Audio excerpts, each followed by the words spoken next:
How to unarchive a story on Instagram. Hello everybody, if you guys are wondering how you can do that, you may follow up this process in order to do it.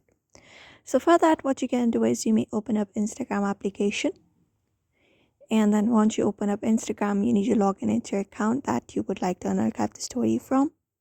So once you are logged in, you need to head over to your profile. It is located in the bottom right corner usually. Tap on it and then tap open up your profile. Now from your profile, you should be finding this interface. From the given interface, you can look up for the three horizontal lines at the top right corner and open up your menu of settings and activity.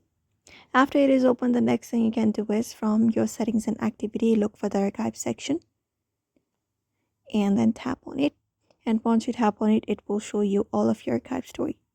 So in order to unarchive a story, what you need to do is simply tap on the archive story, for example, this one right here. And the next thing you can do is you can either look for the highlight option or the share option from the screen.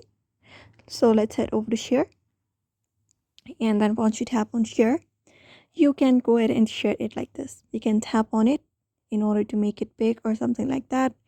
But it is basically how you basically repost your story. You can make it huge if you prefer and then post it on your story again. And this is how you basically unarchive a story. Apart from that, what you can do is you can go ahead and add it up to your highlight as well. You can look out for the highlight option on your screen in the bottom right corner and highlight it on your new highlight. And that's it. That is how you basically unarchive a story on Instagram. So I hope this video was helpful. Give it a thumbs up and subscribe for more tips and tutorials, and we will see you on the next video.